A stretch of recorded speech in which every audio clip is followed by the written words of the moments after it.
ప్రపంచం అంతా కూడా నడిపిస్తున్నది. ఈ యొక్క ప్రపంచాన్ని రెండు శక్తులు అని చెప్పారు. ఒకటి బ్రహ్మశక్తి, రెండు క్షాత్రశక్తి అని చెప్పారు. ఎప్పుడైతే ఈ యొక్క బ్రహ్మశక్తి, క్షాత్రశక్తి ఈ రెండు కూడా కలిసి ప్రయాణం చేస్తాయో, రెండిటి మధ్య సమన్వయం ఎప్పుడైతే కుదురుతుందో అప్పుడు అదంతా కూడా స్వర్గమయం అవుతుంది అని చెప్పారు. అక్కడంతా శుభాలే, అన్ని శుభాలే. కాబట్టి శాంతి కావాలి, సుఖం కావాలి, సౌభాగ్యం కావాలి, స్థిరత్వం రావాలి. ఇవన్నీ రావాలి అంటే రెండు ఉండాలి. ఒకటి శాస్త్రం ఉండాలి, రెండు శస్త్రం ఉండాలి. శస్త్రము అంటే ఆయుధం. అటు శాస్త్రం అవసరము, ఇటు ఆయుధం కూడా అవసరం. ఈ రెండు ఉంటేనే ఆ మనిషి జీవితంలో శాంతి ఉంటుంది అని చెప్పారు. ఎప్పుడైతే శస్త్రాలు మన దగ్గర ఉండవో అప్పుడు మనం బలహీనం అయిపోతాం. 1991లో యుఎస్ఎస్ఆర్ అంటారు, అంటే రష్యా, అప్పుడు ఆ దేశం అంతా కూడా కలిసి ఉండేది. ఎప్పుడైతే యుఎస్ఎస్ఆర్ అంటే United states of Soviet Russia అంటారు, ఆ యొక్క రష్యా విడిపోయి మొత్తము ఎన్ని దేశాలుగా తయారైంది? దగ్గర 15 దేశాలు. రష్యా నుంచి విడిపోయి 15 దేశాలు తయారైపోయాయి. అందులో ఒక దేశం ఏంటి? ఉక్రెయిన్ అని చెప్పారు. ఇప్పుడు యుద్ధం నడుస్తుంది. అయితే ఆ యొక్క దేశాలన్నీ విడిపోయిన తర్వాత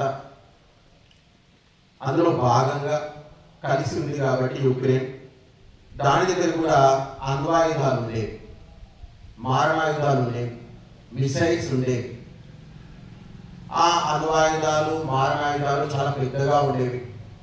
ఆ అణ్వాయుధాలను మెయింటైన్ చేయడం కూడా వాళ్ళకి చాలా కష్టం, చాలా భారంగా ఉండేది. అయితే ఉక్రెయిన్ ఏం చేసింది? మధ్యవర్తిత్వం చేసి ఒక ఒప్పందం చేసుకుంది. ఈ ఆయుధాలు చాలా బోర్డులు ఉన్నాయి, ప్రస్తుతానికి మాకు ఏం అవసరం లేదు, ఇక వీటిని మేము మెయింటైన్ చేసే స్థితిలో కూడా లేము, చాలా భారం, ఈ ఆయుధాలన్నీ కూడా మేము మీకు ఇచ్చేస్తాము అని చెప్పింది. కానీ ఒక కండిషన్, మీరు మాకు రక్షణ ఇవ్వాలి, మా మీద ఎప్పుడు దాడి చేయకూడదు అని ఒక ఒప్పందం చేసుకున్నారు. ఆ విధంగా ఆ రష్యా ఏం చేసింది? ఉక్రెయిన్ దగ్గర ఉన్నటువంటి ఆయుధాలన్నీ కూడా రష్యా మొత్తం తీసేసుకుంది. అణ్వాయుధాలు, ఏ ఆయుధాలు లేకుండా కొన్ని ఉన్నాయి, అలా తీసుకొని మీకు రక్షణ ఇస్తాము అని రష్యా హామీ కూడా ఇచ్చింది. ఆ హామీ ఇచ్చిన రష్యా ఇప్పుడు ఏం చేస్తుంది? అవే ఆయుధాలను ఇప్పుడు ఉక్రెయిన్ మీద ప్రయోగిస్తుంది. కాబట్టి ఆయుధాలు లేకపోతే పరిస్థితి ఏమిటి అంటే, మన దేశము, ధర్మము, మన సంస్కృతి, మన సభ్యత, ఉక్రెయిన్లో ఇల్లు, వాకిలి, వాళ్ళ సభ్యత, సంస్కారం అన్ని ఇప్పుడు తుడిచిపెట్టుకుపోయాయి, అన్ని బూడిదైపోయాయి. ఇప్పుడు ఉక్రెయిన్ ఏమీ లేదు. ఎంతో కలలు కానీ నిర్మించుకున్న ఆ యొక్క ఉక్రెయిన్ దేశం అంతా కూడా ఇప్పుడు మొత్తము ఎక్కడ చూసినా కానీ బాంబుల మూతతో మోగిపోతుంది. జనాలందరూ కూడా దేశాన్ని విడిచిపెట్టి పారిపోయారు. చైనా టిబెట్ మీద దాడి చేసింది. టిబెట్లో వాళ్ళు ఎవరైనా సాధువులు ఉంటారు, అక్కడ ధ్యానం చేసుకుంటూ ఉంటారు, ఎవరి మీద దాడి చేయరు. అక్కడ మొత్తం కూడా సన్యాసం తీసుకోవడం, ధ్యానం చేసుకోవడం, సన్యాసం తీసుకోవడం, ధ్యానం చేసుకోవడం, సమాధిలో కూర్చోవడం. టిబెట్లో అంతా ఇదే పని. చైనా వచ్చింది, వాళ్ళందరినీ కూడా తరివేసింది, సాధువులందరినీ కూడా. ఏం ధ్యానం చేస్తారు మీ ముఖాలు ధ్యానం అని ఒక్కొక్కరు కొట్టి తరివేసి చంపేసి అందరూ అక్కడ సాధువులందరినీ కూడా గెంటేసి మొత్తం టిబెట్ను లాగేసుకుంది. ఇప్పుడు టిబెట్ చైనా దేశమై కూర్చుంది, చైనాలో ఒక భాగంగా అయిపోయింది. ఆ విధంగా ఎక్కడైతే క్షాత్రము లేదో, ఎప్పుడైతే క్షాత్రం లోపిస్తుందో ఆ దేశం అనేటువంటిది పతనమవుతుంది, ఇతర దేశాలకు అన్యక్రాంతం అయిపోతుంది అని చెప్పారు. అందుకే ఈ దసరా పండుగ రోజు క్షాత్ర పండుగ అని చెప్పారు. ఈ దసరా కేవలము అహింస అని చెప్పాడు గాంధీజీ. అహింస అహింస అని చెప్పి ఎంత హింస జరిగిందంటే కొన్ని లక్షల మంది గాంధీజీ వల్ల ఈ దేశంలో చనిపోయారు. ఎంతో మంది చనిపోయారు. ఉప్పు సత్యాగ్రహం అని చెప్పాడు గాంధీజీ. మన ఉప్పు మీద వాళ్ళు పన్ను వేస్తున్నారు, మనం సముద్రానికి వెళ్ళి ఉప్పు తయారు చేద్దాము, అందరూ రండి అని చెప్పాడు. బ్రిటిష్ వాళ్ళు ఉప్పు మీద పన్ను వేస్తాం, మీరు ఉప్పు చేయదు, పన్ను కడితేనే ఉప్పు తయారు చేయాలని చెప్తారు. గవర్నమెంట్ వ్యతిరేకిద్దాము, మనమంతా ఉప్పు తయారు చేద్దాం రండి అన్నాడు. ఒక్కొక్కరందరినీ కూడా తలకాయలు పలగొట్టారు, చంపేశారు బ్రిటిష్ వాళ్ళు. ఎక్కడ వాళ్ళకి అందరినీ కూడా చాలా మంది కాళ్ళు చేతులు ఇరిగిపోయాయి మొత్తం. కాబట్టి అహింస వల్ల రాజ్యస్థాపన ఎక్కడా జరగలేదండి. అహింస వల్లనే రాజ్యస్థాపన జరిగితే శ్రీకృష్ణుడు అంత కురుక్షేత్ర యుద్ధాన్ని ఎందుకు ప్రారంభిస్తాడు? ఏదో ఒక మాయ చేసావు, మంత్రం చేసావు, యుద్ధాన్ని ఆపొచ్చు కదా. రాముడు మరి రావణాసురుడితో యుద్ధం ఎందుకు చేస్తాడు? ఏమవసరం? కాబట్టి దేవతలకే తప్పలేదు జీవించడానికి యుద్ధం చేయడం, మరి మనుష్యులు మనం ఇంత మాత్రం. కాబట్టి రాజుకు ఎప్పుడు కూడా యుద్ధం చేయాలి, ఆక్రమించాలి, కొత్త కొత్త రాజ్యాలను తన రాజ్యంలో కలిపేసుకోవాలి అనే భావన రాజుకు ఉండాలండి. ఈరోజు ఆ భావన చైనా వాళ్ళకు ఉంది. మొత్తం దేశాన్ని ఒకేసారి ఆక్రమించుకోలేము, కాబట్టి ఒక్కొక్క అడుగు కొద్ది కొద్దిగా ఆక్రమించుకుందాము అని చైనా వాళ్ళు ఒక ప్లాన్ చేస్తున్నారు. మొత్తం ఇండియన్ ఆర్మీని ఒకటే రోజు చంపలేము, కాబట్టి నెలకు ఒక 10 మందిని, నెలకు 20 మందిని, నెలకు 5 మందిని, 6 మందినైనా కనీసం చంపుదాము అని చెప్పి పాకిస్తాన్ వాళ్ళు అడ్డ దాడి చేస్తున్నారు. మెల్లమెల్లగా చంపుదామని మనం లెక్క పెట్టుకుంటూ కూర్చుంటున్నాము, వాళ్ళు చంపుతూ పోతూ ఉన్నారు. కాబట్టి ఇండియన్ ఆర్మీ ఏమంటుందంటే మనం డిఫెన్స్ చేస్తున్నాం, కానీ ఎప్పుడైనా అటాక్ చేసామంటే పైచే ఉంటున్నాడు. ఎవడైతే అటాక్ చేస్తాడో వాడే ఎప్పుడు పైచే ఉంటుందంటే యుద్ధంలో. డిఫెన్స్ చేసేవాడు ఉన్నాడు, ఎందుకంటే అటాక్ చేసేవాడు ప్లాన్ చేసుకుని వస్తాడు. డిఫెన్స్ ఏం ప్లాన్ ఉండదు ఇక్కడ మన దగ్గర, దాన్ని అడ్డుకోవడానికే మనకు సరిపోతుంది మన జీవితం ఉంటారు. అందుకే 1962, 1965, 68లో చైనాతో యుద్ధం చేశారు. మన వాళ్ళు చైనాతో యుద్ధం చేసేటప్పుడు మన దగ్గర ఇంటెలిజెన్స్ లేదు. అంటే చైనా వాళ్ళు ఏం ఆయుధాలు వాడతారు, ఏం చేస్తారు, వాళ్ళు ఎట్లా యుద్ధం చేస్తారు, వాళ్ళని ఎట్లా ఎదుర్కోవాలి, ఏం చేయాలి అని ఏ విధమైన సమాచారం మన వాళ్ళ దగ్గర లేదు. ఎందుకంటే అప్పటి వరకు మన దగ్గర రా అనే ఉంది. ఇప్పుడు రా ఉంది కదా, RAW అంటున్నారు, రీసెర్చ్ అండ్ అనాలిసిస్ వింగ్. అప్పటికి IB మాత్రమే ఉంది, ఇంటెలిజెన్స్ బ్యూరో.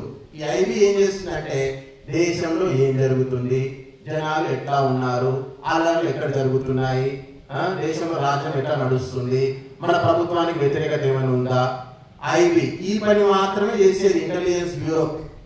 కానీ ప్రపంచం ఎడిపోతుంది, ప్రపంచం మన గురించి ఏం ఆలోచిస్తుంది, ప్రపంచాన్ని ఎట్లా శాసించాలి అని మన దేశంలో ఒక వ్యవస్థ ఏది లేదు. దానివల్ల ఏమైంది, చైనాలో ఏం ఆయుధాలు వాడతారు, వాళ్ళు ఎప్పుడు దాడి చేస్తారు అనే విషయం మనకి ఏమీ తెలియలేదు. సడన్ గా వాళ్ళు ఏం చేశారు, భారతీయుల దగ్గర ఆయుధాలు లేవు, భారతీయుల దగ్గర బాంబులు లేవు, ఏమీ లేవు, కాబట్టి వీళ్ళను సులభంగా జయించవచ్చు అని నిర్ధారణ చేసుకుని వచ్చి సడన్ గా మన మీద దాడి చేశారు. జవహర్లాల్ ఏమంటాడు, హిందీ చీనీ బాయి అనుకుంటూ జవహర్లాల్ నెహ్రూ కూర్చున్నాడు. తత్ఫలితంగా శత్రువులను నమ్మడం వల్ల మన దేశం అంతా కూడా ఓడిపోవడం జరిగింది. ఆ విధంగా చైనా యుద్ధంలో మనకు పరాజయం వచ్చేసి, పరాజయం పొందిన తర్వాత ఆలోచించారు, కూర్చున్నారు. RN కౌ ఒక ఇంటెలిజెన్స్ అధిపతి ఆయన. ఇది మన ఇంటెలిజెన్స్ వైఫల్యం వల్ల మనం యుద్ధంలో ఓడిపోయాం, కాబట్టి మనం ఒక కొత్త సంస్థను స్థాపించాలి అని ఇందిరాగాంధీకి ఒక ప్రణాళిక పంపించాడు. దాని ద్వారా ఏర్పడిందే రా అని చెప్తున్నారు, రీసెర్చ్ అండ్ అనాలిసిస్ వింగ్. ఇదేం చేస్తుందంటే ప్రపంచంలో ఏజెంట్లను ఏర్పాటు చేసుకుంటుంది. గూఢాచారం, మన దేశంలోని గూఢాచారులంతా కూడా ప్రపంచంలో విస్తరిస్తారు. ఏం చేస్తారు, అక్కడికి 2 విధాలుగా పోతారు. ఒకటి వ్యాపారం కోసం, ఇంకోటి ఉద్యోగ పరంగా గవర్నమెంటే కొందరు నియమిస్తుంది, కొందరేమో ఉద్యోగుల వేషాల్లో పోతారు. పోయేసి అక్కడ ఉద్యోగాలు చేసి అక్కడ పరిస్థితులన్నీ గమనిస్తారు. ఆయా దేశాల్లో పరిస్థితులు ఏంటి, వారికి మన దేశం పట్ల ఏ విధమైన దృష్టి ఉంది, ఎవరైనా మన దేశం మీద దాడి చేసే అవకాశం ఉందా, దాడి చేస్తే మనం ఏం చేయాలి, ఏ దేశాలు మనకు వ్యతిరేకంగా ఉన్నాయి, ఏ దేశాలు మనకు సానుకూలంగా ఉన్నాయి, ప్రపంచంలోని ఇతర దేశాలను మన దేశానికి ఏ విధంగా అనుకూలంగా మలచాలి, వ్యతిరేకతలో ఉన్నటువంటి దేశాలన్నింటినీ ఏ విధంగా గుప్పిట్లోకి తీసుకోవాలి, ఇలాంటి విషయాలన్నీ కూడా ఆ యొక్క రా అనే సంస్థ ఆలోచించి మన దేశానికి నిరంతరము ఇన్ఫర్మేషన్ ఇస్తూ ఉంటుంది. వాళ్ళందరినీ కూడా ఏజెంట్లు అని చెప్తారు. 1987లో ఫిజీ దేశం ఉంది, తెలుసా మీకు? ఫిజీ అనే దేశం చాలా చిన్న దేశం, కానీ ఆ చిన్న దేశంలో చాలా మంది భారతీయులే ఉంటారు. 1987లో ఆ దేశానికి అధ్యక్షుడు రెబుకా అని ఉండేవాడు. ఆ యొక్క రెబుకా ఏం చేశాడంటే, ఈ భారతీయులంతా కూడా ఎక్కడి నుంచి వచ్చారు, బతకడానికి వచ్చారు అని చెప్పి మన వాళ్ళ మీద దాడి చేయడం మొదలుపెట్టాడు. దాడి చేసి తల్లి తరిమేయడానికి ప్రణాళిక రూపొందించాడు. చాలా మంది కూడా తల్లి తరిమేశారు. ఫిజీలో అయితే గుళ్ళు కూడా కనిపిస్తాయి, దేవాలయాలు, విగ్రహాలు కూడా ఇప్పటికి కూడా కనిపిస్తాయి. వెంటనే మన రా ఇంటెలిజెన్స్ రీసెర్చ్ అనాలిసిస్ వింగ్ వాళ్ళు యాక్టివేట్ అయిపోయారు. అరే వీడు ఇట్లా చేస్తున్నాడు, ఈ యొక్క దేశానికి అధ్యక్షుడు మన దేశంలోని ప్రజలకు, మన ప్రభుత్వానికి, మన దేశానికి ఒక వ్యతిరేకిలాగా తయారైపోయాడు. మనం ఏం చేయాలి అంటే ఈ ప్రభుత్వాన్ని కూల్చేయాలి అని చెప్పి మన వాళ్ళు డిసైడ్ అయ్యారు. విదేశాలలో మన వాళ్ళు చేసినటువంటి మొట్టమొదటి ఆపరేషన్ మొత్తం వాడిని రెబుకాను దించేశారు. రెబుకాకు అక్రమ సంబంధాలు ఉండేవి, అవన్నీ ఫోటో తీశారు, అవన్నీ జనాల్లో ప్రచారం చేశారు, వాళ్ళ యొక్క స్థాయిని దిగజార్చారు, వాళ్ళ మీద విశ్వాసం కోల్పోయే విధంగా చేశారు. ఆ విధంగా వాడిని పడగొట్టేసి మహేంద్ర పాల్ మనవాడిని అక్కడ అధ్యక్షుని చేశారు ఆ దేశాన్ని. చూడండి, ఇదంతా నేను ఎందుకు చెప్తున్నానంటే, ఇదంతా కూడా బ్రహ్మశక్తి అంటారు. ఒక చుక్క రక్తం పడకుండా, యుద్ధం చేయకుండా ఒక దేశాన్ని మనం ఎట్లా వశం చేసుకోవచ్చు అనేటువంటిది మనము దీని ద్వారా మనం గమనించవచ్చు. బ్రహ్మశక్తి అంటే రక్తం ఉంటుంది, అక్కడ ఆయుధం కనిపించదు, కానీ అన్ని జరిగిపోతాయి. దేశం గుప్పిట్లో వస్తుంది. చాణక్యుడు నందవంశాలంతా కూడా నాశనం చేశాడు, మౌర్య సామ్రాజ్యాన్ని స్థాపించాడు, యుద్ధాలు చేశాడా, ఎంతమంది చంపాడు, రక్తపు చుక్క లేకుండా. అంతటి గొప్ప నీతి మన దగ్గర ఉండేది. అర్థశాస్త్రం రాసి పెట్టాడు చాణక్యుడు. కాబట్టి చాలా ఏళ్ళ సంవత్సరాలు ఈ దేశంలో బ్రహ్మశక్తి క్షాత్రశక్తి రెండు కూడా సర్వనాశనం అయిపోయాయి. మనలో క్షాత్రము బ్రహ్మశక్తి అంతా కూడా లేదు. 20 లక్షల మంది ప్రపంచ యుద్ధంలో పాల్గొన్నారు మన దేశీయులు. ఎవరి తరఫున? ఇంగ్లాండ్ తరఫున. ఎందుకంటే మన దేశం ఏమిటి, మన ధర్మం ఏమిటి, మనం ఎందుకు బతకాలి, ఎవరి తరఫున యుద్ధం చేయాలి కూడా భారతీయులకు తెలియదు. బ్రిటిష్ కోసం యుద్ధం చేయడం తమ జీవితంగా భావించేవారు ఒకప్పుడు, స్వాతంత్రానికి పూర్వం. మన మీద దాడి చేసింది కూడా మన వాళ్ళే. కాబట్టి మన పాలసీలు అనేటువంటివి లేకుండా పోయాయి. కాబట్టి జై భవానీ, జై దుర్గా, జై మహాంకాళి, ఇవన్నీ ఎవరి నినాదాలు అనుకున్నారు? ఇప్పుడు ఉన్నటువంటి ఆర్మీలో కొన్ని రెజిమెంట్లు ఉంటాయి. ఆర్మీలు, ఆ రెజిమెంట్లో ఒక్కొక్క రెజిమెంట్కి ఇలాంటి నినాదాలు ఉన్నాయి. జై భవానీ, జై కాళికా మాత, జై దుర్గా మాత, ఇలాంటి నినాదాలు పెట్టుకున్నారు మనవ. శివాజీ ఏ దుర్గం మీద దండయాత్ర చేయడానికి ఉందన్నా కానీ జై భవానీ, జై భవానీ, భవానీ మాత పూజ చేసి వెళ్ళి దాడి చేసేటువంటి వాడు.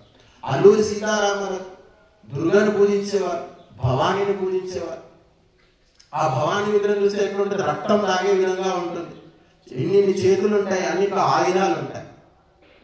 ఎప్పటి వరకు అయితే ఈ భూమి మీద దుష్టులను, లోబులను, అంటే దానం చేయనటువంటి వ్యక్తిని, దుష్టులను, ఈ ఇద్దరిని కనుక సంహరిస్తే ఈ భూమి మీద అంతటా కూడా శాంతి, సౌభాగ్యము, సుఖము, సంతోషమే కనిపిస్తున్నాడు. ఈ ఇద్దరిని సంహరించాలండి. దానము చేయనటువంటి వ్యక్తిని, దుష్ట స్వభావం గల వ్యక్తిని, ఈ ఇద్దరిని కనుక ఈ భూమి మీద నుంచి నిర్మూలిస్తే ఇక ఈ భూమి అంతా కూడా శాంతి అని చెప్తున్నారు. కాబట్టి వేదాల మంత్రాలు ఏమంటున్నాయి? ఎవడైతే సంపదలు ఉండి యజ్ఞానికి దానం ధర్మం చేయడు. రాజు వాని దగ్గరికి వెళ్ళి బలవంతంగా వాని సంపద నుంచి తెచ్చుకొని ఆ యజ్ఞయాగాలు ఖర్చు పెట్టాలని అలాంటి నియమాలు ఉన్నాయి మన శాస్త్రాలు. చూడండి ఎట్లా రాశారు. ఎందుకంటే సంపదలు ఏవైతే ఉన్నాయో అవి సమాజానికి ధర్మానికి ఉపయోగపడాలి. ఎప్పటివరకైతే అవి ఉపయోగపడవో అవన్నీ కూడా వ్యర్థమవుతాయి అని చెప్పారు. కాబట్టి ఈ యొక్క దసరా పండుగలో దుర్గాదేవిని పూజించేటువంటి పరంపర ఉంది. దుర్గం తారయతి ఇది దుర్గా అని చెప్పారు. అంటే కష్టాల నుంచి మనను దాటించేది, కష్టాల నుంచి మనం దాటించేది ఆ యొక్క దుర్గా అని చెప్పారు. దుర్గాలను ఎట్లా నిర్మించాలి అంటే అయోధ్యలాగా ఉండాలంట. అయోధ్యను జయించడం అనేది చాలా కష్టం, అసంభవము అని చెప్పారు. అందుకే ఏ విధంగా ఈ యొక్క రాజ్యం అయోధ్యనో ఈ యొక్క శరీరం కూడా అయోధ్యనే అని చెప్పారు. అష్టాచక్ర నవద్వార దేవానాం పురో అయోధ్య తస్మిన్ హిరణ్మయే కోశ స్వర్గో జ్యోతిషావృద్ధి అని చెప్పారు. 8 చక్రాలు ఉన్నాయంట, 9 ద్వారాలు ఉన్నాయంట. స్వాధిష్టానము, మణిపూరము, అనాహత చక్రము అని చెప్పి ఇట్లా 8 చక్రాలు ఈ శరీరంలో ఉన్నాయంట. 9 రంధ్రాలు ఉన్నాయంట. 9 రంధ్రాలు అంటే ఏంటి? 2 కళ్ళు, 1 ముక్కు, 1 నోరు, 2 చెవులు, మూత్రేంద్రియము, మలేంద్రియము అని చెప్పారు. ఇట్లా వీటి 9 ద్వారాలు అని చెప్పారు. వీటిలో భగవంతుడు హిరణ్మయ కోశ అంటే ఆ యొక్క ప్రకాశించేటువంటి కణాలు ఉన్నాయంటే దీనిలో ఇదంతా కూడా ఆ యొక్క స్వర్గము చేత ఆవరించబడింది. ఆ స్వర్గము చేత ఆవరించబడి ఉంది, బ్రహ్మ చేత ఆవరించబడి ఉంది. ఇందులోనే ఆ యొక్క దేవతలు నివసిస్తూ ఉన్నారు. అందుకనే ఈ యొక్క శరీరంలోనే ఇందులోనే మనకు భగవంతుని యొక్క దర్శనం యొక్క భాగ్యము ఈ యొక్క శరీరంలోనే కలుగుతుంది అని చెప్పారు. అందుకే ఈ యొక్క యోగంలో అష్టాంగ యోగం అని చెప్తున్నారు. యమము, నియమము, ఆసనము, ప్రాణాయామము, ప్రత్యాహారము, ధారణ, ధ్యాన, సమాధి. ఎవడైతే ఏ వ్యక్తి అయితే తన శరీరాన్ని ఈ యొక్క యమ, నియమ, ఆసన, ప్రాణాయామ, ప్రత్యాహార, ధారణ, ధ్యాన, సమాధి ఈ అష్టాంగ యోగం అనేటువంటి చక్రము గుండా తన శరీరాన్ని పయనింపజేస్తాడో, ఆ యొక్క నియమ నిబంధనలతో ఈ శరీరాన్ని బంధిస్తాడో వాని శరీరం అయోధ్యలాగా మారిపోతున్నారు. ఆ శరీరంలోకి రోగం ప్రవేశించలేదు, అనారోగ్యం ప్రవేశించలేదు, దుఃఖము ప్రవేశించలేదు, అజ్ఞానం ప్రవేశించలేదు, ఏది కూడా ఆ శరీరంలోనికి ప్రవేశించలేవాడు. కాబట్టి అందుకే దాన్ని అష్టాంగ యోగం అని చెప్తున్నారు. దీన్ని కొందరు అష్టాచక్రం అని కూడా చెప్తున్నారు. కాబట్టి ఈ యొక్క అష్టచక్రంలో మనిషి తిరిగారు. ఈ యొక్క యమనియమాలు ఆచరించడం, ప్రాణాయామం చేయడం, ప్రత్యాహారం చేయడం, ధారణ చేయడం, అంతిమంగా సమాధిని పొందడం అని చెప్పారు. కాబట్టి మనిషి దేహమే దేవాలయము అని చెప్పారు. ఈ యొక్క దేహమే ఒక పురి, ఒక దుర్గము అని చెప్పారు. కాబట్టి ఈ యొక్క దేహంలో ఎప్పుడైతే దేవతలను ఆహ్వానిస్తామో, దేవతలు వచ్చి మన దేహంలో కూర్చుంటారో అప్పుడు ఇది అయోధ్య అవుతుంది. దీన్ని అసురులు జయించలేరు, అయోధ్యలాగా మారిపోతుంది, అజేయంగా అభేద్యంగా ఈ యొక్క శరీరము తయారవుతుంది అని చెప్పడం జరిగింది. కాబట్టి ఈ యొక్క ప్రపంచంలో భారతదేశం ఇచ్చినటువంటి జ్ఞానము ఏ దేశం కూడా ఇవ్వలేదండి. అటు శారీరకంగా కావచ్చు, అటు ప్రాకృతిక పరంగా కావచ్చు, ఏ విధంగా తీసుకున్నా ఉత్కృష్టమైనటువంటి దృష్టిని మనకు ఈ యొక్క శాస్త్రాలు ఈ యొక్క బ్రహ్మాండం పట్ల, ఈ యొక్క పిండం పట్ల మనకు కలగజేస్తున్నాయి. ఈరోజు ప్రపంచంలో చూసుకుంటే అమెరికా అనేటువంటిది శత్రు దుర్భేద్యంగా ఉంది. ఆ దేశాన్ని జయించడం చాలా కష్టంగా ఉంది. ఎందుకంటే వాళ్ళ దగ్గర ఉన్నటువంటి మారణాయుధాలు కావచ్చు, వాళ్ళ దగ్గర ఉన్నటువంటి అస్త్రాలు కావచ్చు, శస్త్రాలు కావచ్చు, ప్రపంచంలో ఎవరి దగ్గర కూడా లేవు అమెరికా దగ్గర ఉన్నటువంటి శస్త్రాలు. అందుకే ప్రపంచంలో ప్రతి దేశం కూడా ఈ యొక్క అమెరికాకు లొంగిపోతుంది. దాని యొక్క సామర్థ్యం వల్ల, వారి దగ్గర ఉన్నటువంటి సంపదల వల్ల. వారి యొక్క విధానాలన్నీ కూడా ప్రపంచంలో ఉన్నటువంటి సంపద మొత్తం అమెరికా గుప్పెట్లో ఏ విధంగా ఉండాలో ఆ విధానాలు వాళ్ళు అవలంబిస్తారండి. ఏదో నా ఇల్లు నడుపుకోవడానికి, నా దేశం నడుపుకోవడానికి వాళ్ళు ఆలోచించారండి.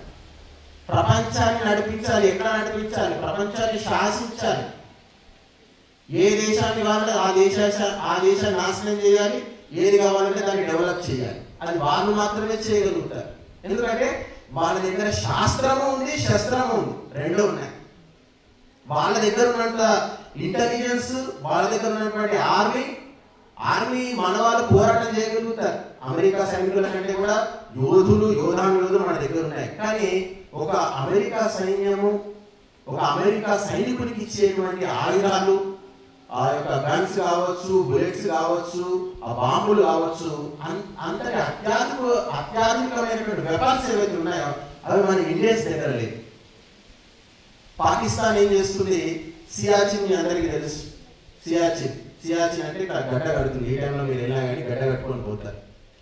ఆ యొక్క సియాచిన్ ఆక్రమించాలి అని చెప్పి పాకిస్తాన్ ప్లాన్ చేసి, అక్కడ సియాచిన్లో ఇప్పటి వరకు యుద్ధం కంటే ఎక్కువగా ఆ యొక్క చలి వాతావరణం వల్లనే మన సైనికులు ఎక్కువ మంది చనిపోయారు. అక్కడ చలే శత్రువు అంటారు. అలాంటి దుర్భేద్యమైనటువంటి వాతావరణంలో కూడా అక్కడి నుంచి మన దేశాన్ని ఆక్రమించి ఆ సియాచిన్ ఆక్రమణ చేయాలని చెప్పి పాకిస్తాన్ ప్లాన్ చేసి ఏం చేసింది? పాకిస్తాన్ దగ్గర ఆ యొక్క సియాచిన్లో ఉండాలంటే ఒక స్పెషల్ వస్త్రాలు ఉండాలి, ప్లాస్టిక్ తో తయారు చేసినటువంటి వస్త్రాలు. అవి వేసుకొని బూట్లు కూడా ఆ యొక్క మనసులో నడిచే ఆ మనసుకు అనుకూలమైనటువంటి బూట్లు ఉండాలి. ఆ బూట్లు మన దగ్గర లేవు, ఆ వస్త్రాలు మన దగ్గర లేవు, అక్కడ ఆయుధాలు మన దగ్గర ఏమీ లేవు. వాళ్ళు ఏం చేశారు? దాడి చేయాలని చెప్పి యూరోప్ వెళ్ళి అక్కడ ఈ యొక్క మనసులో పోరాటం చేసేటువంటి యోధులకు అవసరమైనటువంటి వస్త్రాలు రూపొందించేటువంటి కంపెనీలతో ఒప్పందం చేసుకున్నారు. మన భారతీయులకు ఈ విషయము ఇంటెలిజెన్స్ వల్ల తెలిసింది. పాకిస్తాన్ ఈ యొక్క మనసులో పోరాటం చేయడానికి అవసరమైనటువంటి వస్త్రాలకు ఆర్డర్ ఇచ్చింది, ఆయుధాలకు ఆర్డర్ ఇచ్చింది అని చెప్పి మన ఇంటెలిజెన్స్ వాళ్ళు కనిపెట్టారు ముందే. అదే మనసులో పోరాడేటువంటి ఆయుధాలు ఎందుకు ఆర్డర్ ఇచ్చింది, వస్త్రాన్ని తీసుకొని ఏం చేస్తుంది అని చెప్పి ఆలోచించారు మన యొక్క ఇంటెలిజెన్స్ వాళ్ళు. ఆలోచించి వాళ్ళు వీళ్ళు సియాచిన్ వస్తున్నారు, సియాచిన్ నుంచి మన దేశం మీద దాడి చేస్తారు అని చెప్పి ఊహించారు. ఊహించేసి మన వాళ్ళు వెళ్ళారు ఆ వస్త్రాల కోసం. వస్త్రాలకు మన వాళ్ళు వెళ్తే ఇక్కడ ఆర్డర్ అయిపోయింది, ఉత్పత్తి చేయలేమని చెప్పారు. ఎందుకంటే పాకిస్తాన్ చాలా ఎక్కువ వస్త్రాలు ఆర్డర్ ఇచ్చిన సంగతి వాళ్ళకు కూడా అర్థమైంది. అప్పటికి తెలిసిపోయింది మన వాళ్ళకి. అయితే మన వాళ్ళు వాళ్ళకి డబ్బులు ఇచ్చారు. మీరు ఏం చేయాలంటే ఈ వస్త్రాలు ఏవైతే ఉన్నాయో ఈ డెలివరీ కొన్ని రోజులు ఆపండి, దానికోసం మీకు డబ్బులు ఇస్తాం. ఈ ఆపేలోపు మేము తయారు చేసుకుంటాం, ఇక్కడ మా తయారీ అయిపోతుంది అని చెప్పి వాళ్ళు కొన్ని డబ్బులు ఇచ్చి అది చేస్తే సరే మేము ఆపుతామని చెప్పారు. పాకిస్తాన్ వాళ్ళకి డెలివరీ అయ్యే లోపల మన వాళ్ళు కూడా సరంజామాలు తెచ్చేసుకుని అక్కడ వేసుకొని కూర్చుని రాండి అని చెప్పి వచ్చారు, యుద్ధం చేశారు, అందరినీ చంపేశారు పాకిస్తాన్ వాళ్ళు. కాబట్టి ఇక్కడ ఆయుధము ఉండాలి, ఇక్కడ ఇంటెలిజెన్స్ కూడా ఉండాలి, బ్రాహ్మణుడు ఉండాలి, క్షత్రియుడు ఉండాలి. బ్రాహ్మణుడు ముందే హెచ్చరిస్తాడు. పండితుడు ఏమవసరం? పండితుడి వల్ల వచ్చేది ఏముంది? పండితుడు ఏదో వచ్చి పూజ చేసుకోవాలి, పోవాలి. ఇప్పుడు జరుగుతుందంతా అదే. ఒక పండితుడు వచ్చి ఏం చేస్తాడు?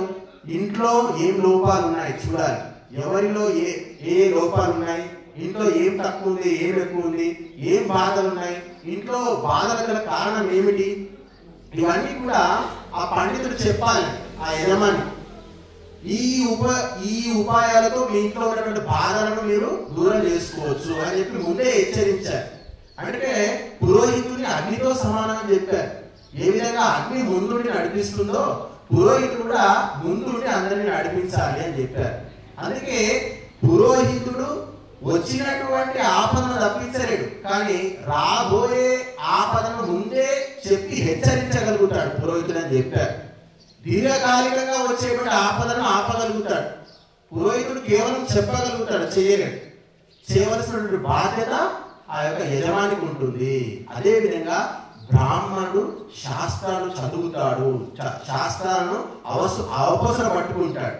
వాటి ఆధారంగా క్షత్రియునికి దిశానిర్దేశం చేస్తాడు. దానికి అనుగుణంగా ఆ యొక్క రాజు దేశాన్ని నడిపించాలి అని చెప్పారు. కాబట్టి మన దేశం అనేటువంటిది ఈ యొక్క బ్రహ్మశక్తి లోపించడం వల్లనే మన దేశం పతనమైంది, విదేశీ ఆక్రాంతానికి లోనైంది. ఎప్పుడైతే మనలో ఆ యొక్క బ్రహ్మశక్తి జాగృతమైందో అప్పుడు మన దేశం అనేటువంటిది స్వాతంత్రానికి కారణమైంది.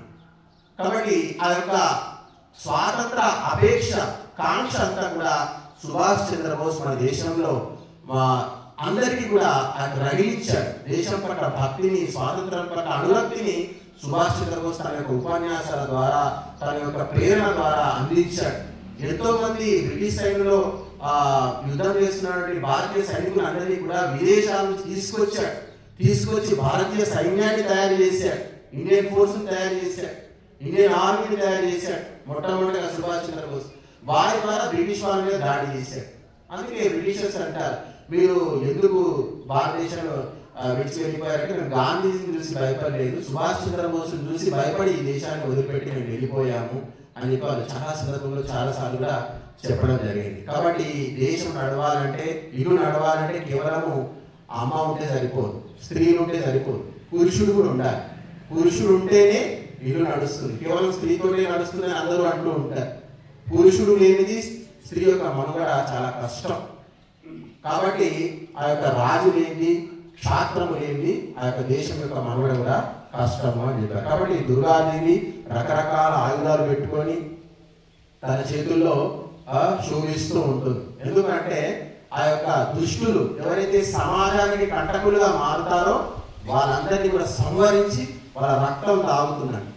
ఏ విధంగా క్షత్రియుడు దుష్టుల యొక్క రక్తాన్ని తాగుతాడో అదే విధంగా ఈ యొక్క దుర్గామాత ఈ యొక్క సమాజాన్ని, దేశాన్ని, ధర్మాన్ని పీడించేటువంటి సమస్త దుష్ట శక్తులన్నింటినీ కూడా పీడించి వారి యొక్క రక్తం తాగాలి అని చెప్పారు. కానీ మనం ఏం చేస్తున్నాం? దుర్గాదేవి అని చెప్పి మూగ జీవాల రక్తం తాగుతున్నాం. అది మన పౌరుషం అంటున్నారు చాలా మంది.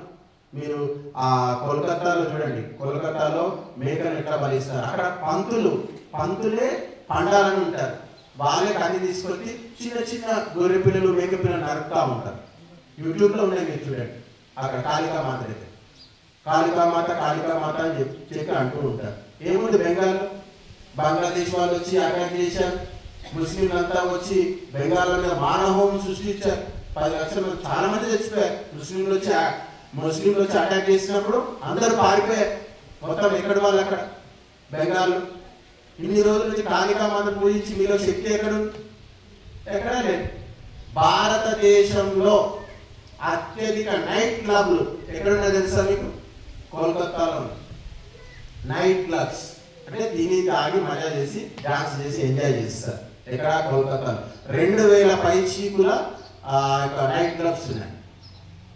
వ్యభిచార శాలలు ఉన్నాయి, రెడ్ లైట్ ఏరియాలు ఉన్నాయి. మరి కాళికామాత కూడా అక్కడే ఉంది. కాబట్టి మనం చేసేదానికి, మన జీవితానికి, మనం ఆరాధించే భక్తికి ఏమైనా సంబంధం ఉందా?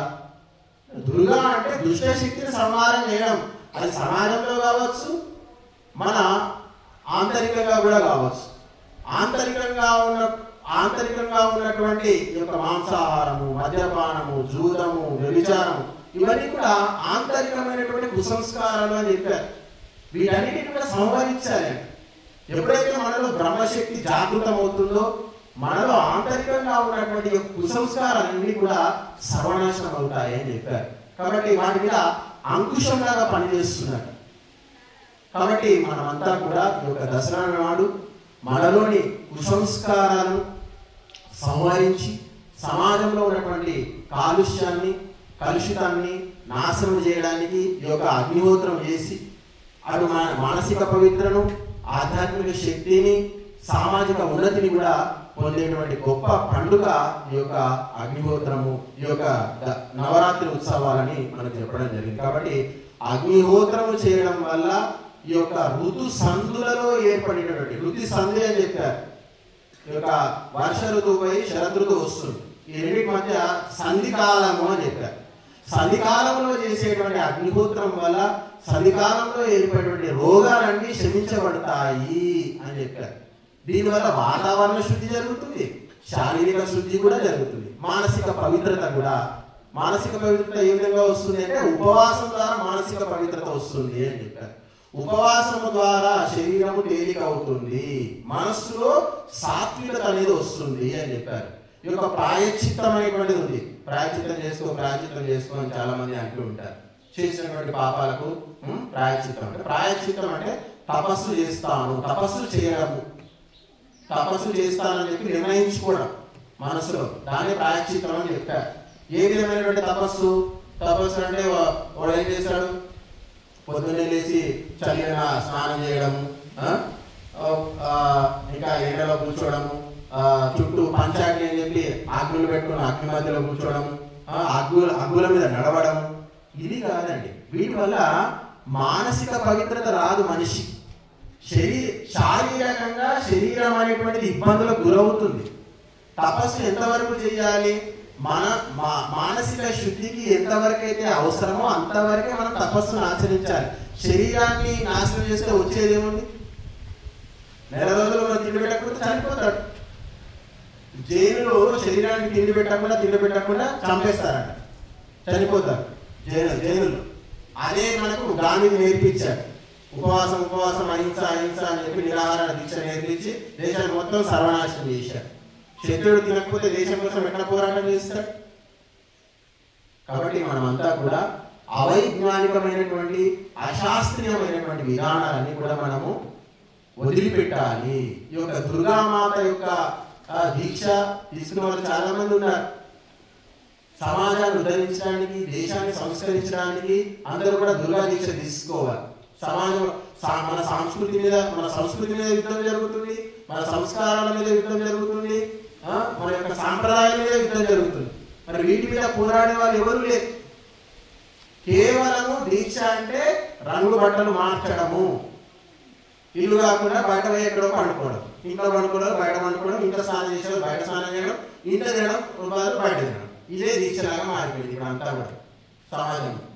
మానసిక పవిత్రత రావాలి, మనిషిలో మార్పు రావాలి, అప్పుడే ఆ యొక్క దీక్షకు ఒక అంతరార్థం అనేటువంటిది చేకూరుస్తుంది. కాబట్టి ఈ యొక్క దసరా నవరాత్రుల్లో మీరంతా కూడా ధార్మికమైనటువంటి కార్యక్రమాలు చేస్తూ ధర్మం పట్ల కూడా, దేశం పట్ల కూడా అవగాహన పెంచుకొని మీ వంతుగా మీరు ధర్మానికి ఏం చేయగలుగుతారు, మీ వంతుగా మీరు దేశానికి ఏం ఇవ్వగలుగుతారు అని అప్పుడప్పుడైనా కనీసం ఆలోచిస్తూ ఉంటారు. మనం బాధ్యత ఎంత పెంచుకుంటే మన బుద్ధి అంత తీవ్రంగా పనిచేస్తున్నాయి. ప్రపంచాన్ని నడిపేది ఒకటే భగవంతుడు, దేశాన్ని నడిపేది ఒకటే ఆ యొక్క ప్రధాని, రాష్ట్రాన్ని నడిపేది ఒకటే ఆ యొక్క ముఖ్యమంత్రి అని చెప్తున్నారు. మరి మనకి ఏం తక్కువ? అంతటి యొక్క ప్రపంచానికి అవసరమైనటువంటి జ్ఞానం అంతా కూడా భగవంతుడి యొక్క బుద్ధిలో ఇమిడ్చి పెట్టాడు. కాబట్టి మనం అంతా కూడా మనలో ఆ శక్తి యుక్తులు అనేటువంటివి ఉన్నాయి. కానీ మనలోని స్వార్థం వల్ల, సంకుచిత భావం వల్ల, లోభం వల్ల మన ఆలోచనలు కూడా తగ్గిపోతాయి. నా ఇల్లు, నా కుటుంబము, నా కొడుకు, నా బిడ్డ, ఇదంతా కూడా దీనివల్ల వాళ్ళు మొత్తం కూడా అజ్ఞానం, అంధకారం, మూర్ఖత్వం అనేటువంటిది వస్తున్నారు. స్వార్థమే అన్ని దోషాలకు మూలము అని చెప్పారు. అంకాపూర్ నుంచి అమెరికాకు పసుపు, ఉప్పు, కారము, చింతపండు, అప్పడాలు, చేగొడిలు ఇవన్నీ ఎంత దూరం పోతున్నాయి? అంకాపూర్ నుంచి అమెరికాకు పోతున్నాయి. అంకాపూర్ నుంచి కనీసం ప్రతి సంవత్సరం ఒక 17 లక్షలు పోతాయండి పార్సిల్. ఒక 10 లక్షలు, 20 లక్షలు పోతున్నారు. ఒక 1000 రూపాయల పార్సిల్ కూడా ఆశ్రమానికి రాదు. ఒక 1000 రూపాయల వస్తువులు మేము ఇంత దూరం పంపిస్తున్నాం కదా, అమెరికా పంపిస్తున్నాము, ఇక్కడ పంపిస్తున్నాము, అక్కడ పంపిస్తున్నాము, కొడుకు ఇవి వాళ్ళు చేగోళ్ళు గీగోళ్ళు పార్సిల్ అంటే పోస్టల్ ఛార్జీలే 5,000 రూపాయలు అవుతాయి. అంటే మీ పోస్టల్ ఛార్జీల మందమైనా ఇవ్వండి, ఇక్కడ ఆశ్రమం నడుస్తుంది. అంటే స్వార్థము, నా రక్తం. కాబట్టి నీకు రక్తం ఇష్టం కాబట్టి నువ్వు రక్తంలోనే పుడుతున్నావు, రక్తంలోనే చనిపోతున్నావు. ఆ రక్తం నుంచి నువ్వు బయటికి రాలేకపోతున్నావు. రక్తం నుంచి బయటికి రావడమే ముక్తి, రక్తంలో తిరిగి పుట్టడమే జన్మ అని చెప్పారు. కాబట్టి స్వార్థం ఎంత గొప్పదో, స్వార్థం ఉంటే ఎంత పనులు చేస్తున్నారో, ధర్మం పట్ల కూడా మీకు అంత ప్రీతి ఎప్పుడైతే కలుగుతుందో అప్పుడు ఖచ్చితంగా మీ అందరికి కూడా ఉన్నతి అనేటువంటిది కలుగుతుంది. అటు దేశానికి కూడా, ఇటు ధర్మానికి కూడా మీ యొక్క సంపద అనేటువంటిది ఉపయోగపడుతుంది. మీరు చనిపోయిన తర్వాత కూడా నలుగురు మీ పేరును గుర్తుంచుకునేటువంటి అవకాశం కలుగుతుంది. కాబట్టి ధర్మం అనేటువంటిది చనిపోయిన తర్వాత కూడా మిమ్మల్ని బతికిస్తుంది. స్వార్థం అనేటువంటిది మీరు బతికుండగానే మిమ్మల్ని చంపేస్తుంది. కాబట్టి ఈ యొక్క స్వార్థాన్ని త్యజించి ధర్మాన్ని పట్టుకొని మీరందరూ ముందుకు వెళ్తారని ఆశిస్తూ ధన్యవాదాలు.